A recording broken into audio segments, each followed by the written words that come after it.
Hello students, आज हम देखेंगे फ्यूचर परफेक्ट टेंस। अब परफेक्ट क्या होता है? परफेक्ट यानी जो एक्शन कंप्लीट हो चुकी होती है ना। तो यहाँ पे हम फ्यूचर में जो एक्शन कंप्लीट हो चुकी होगी ऐसी हम इमेजिनेशन कर रहे हैं, तो हम फ्यूचर परफेक्ट टेंस यूज़ करते हैं। Suppose it is use to express an action which will be finished before a certain time in future. Future में कंप्लीट हो गई होगी ऐसा। तो यहाँ पे लिखा है I shall have seen the rugby match before you come home, कि जब तुम घर आओगे उसके पहले मैंने रग्बी मैच देख ली होगी, ऐसा कहा जाए। अब यहाँ पे क्या है, घर आने का वह काम हो रहा है, लेकिन उसके पहले मैच देख लेने का काम हो रहा है। That means in future you have to complete this action. What actions? For seeing rugby match. Then he will taken tea by now. अब इसमें ये भी रहता है कि आप कहीं और बैठे हो, आप किसी और के लिए सोच रहे हो। सपोज आप अपने घर बैठे हो लेकिन आपका फ्रेंड उसके घर है, तब आप अगर टी टाइम हो रहा है तो आप ऐसा सोच रहे हो कि he will taken tea by now, कि उसने अब चाय पी ली होगी। आपको मालूम नहीं है कि उसने पी है या नहीं है, but you are thinking about that कि पी ली होगी क्योंकि टाइम हो चुका है ना। सपोज आप एक दिन स्कूल नहीं गए हो और आप घर पे हो, तो मान लो सेकेंड लेक्चर आपका स्टार्ट हो गया है, तो टाइमिंग होगा तो आप क्या सोचोगे? The second lecture will start at by now, ऐसा सोचोगे कि अब है ना सेकेंड लेक्चर स्टार्ट हो गया होगा। तो वो स्टार्ट तो हो ही गया है लेकिन आपको नहीं मालूम है उस, ठीक है। अब इसका हम देखेंगे अफर्मेटिव सेंटेंस। अफर्मेटिव सेंटेंस में अब देखो एक चीज़ है कि जो भी परफेक्ट टेंस रहते हैं उसमें हमेशा वर्ब की थर्ड फॉर्म आती है या फिर हैज़ हैव आता है ना। पास्ट होगा तो हैड आता है। तो यहाँ पे क्या है, सब्जेक्ट है, will shall have plus verb की थर्ड फॉर्म है। ये हमारा स्ट्रक्चर हो गया। अब इसके एग्जांपल्स देखेंगे। I shall have written a letter by now, कि मैंने ये लेटर लिख लिया होगा, है ना। Then you will have written a letter by now. अब यहाँ पे हमने क्या यूज़ किया? शैल यूज़ किया, हैव यूज़ किया और वर्ब की थर्ड फॉर्म यूज़ की। जो थर्ड वाला होता है ना, गो, वेंट, गॉन, जो गॉन वाला होता है वो थर्ड फॉर्म होता है, ठीक है। देन जैसे राइट में है तो राइट, रॉट, रिटन, जो लास्ट वाली लाइन में रहता है वो। Then you will have written, यहाँ पे भी विल हैव, फिर यहाँ पे लर्न, लर्न, ठीक है। Then you will have reached, reached, यहाँ पे भी हैव यूज़ किया है। जहाँ पे भी shall, will plus have plus verb की थर्ड फॉर्म होता है, दैट मीन्स कि वो फ्यूचर परफेक्ट टेंस है।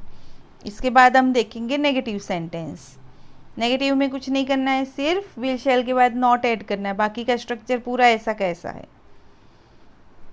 उसके एग्जाम्पल्स देखो।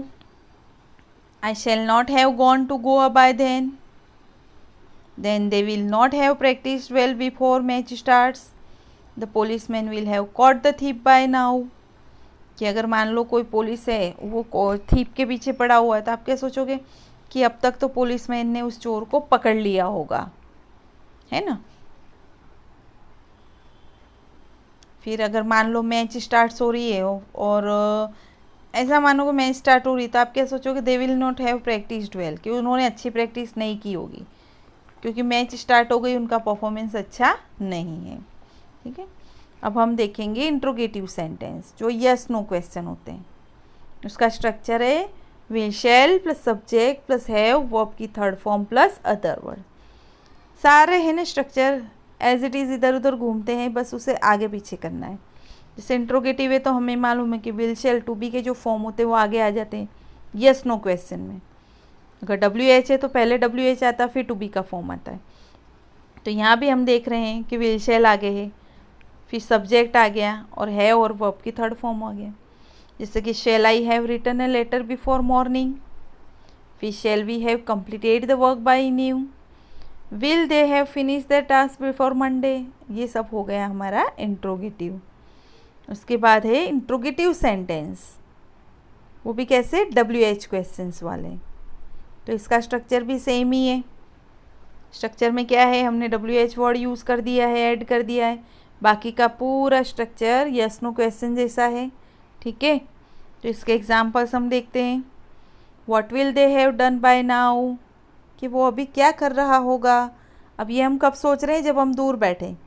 Who will he have delivered the packet before the sunset, अगर हमने किसी को वर्क भेज दिया है कि ये पैकेट आप दे के आना, तो अब हम घर बैठे सोच रहे हैं कि उसने वो पैकेट किसे दिया होगा सनसेट के पहले।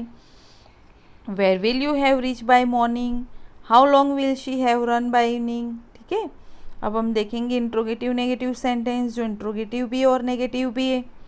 इसका स्ट्रक्चर क्या करना है आपको, सिर्फ नॉट लगाना है, बाकी इंट्रोगेटिव का जो है वो कब वही रहेगा, यस नो वाला, सब्जेक्ट के बाद नॉट लगाना है। या फिर आप विल प्लस नॉट कर रहे हो तो वांट, शेल प्लस नॉट कर रहे हो तो शेंट। ओके, और सब्जेक्ट के बाद नॉट नहीं लगाना है फिर। तो एग्जाम्पल्स देखेंगे, shall I not have written a letter before morning, इसके बाद will he not have written a letter before morning, will the boy not have eaten all chocolates before his uncle comes. अब ये सारी क्रियाएं हैं जो perfect tense में use होती है और इंट्रोगेटिव नेगेटिव में यूज़ होती है। So try to make your own sentences so that you can practice more. Okay, thank you students.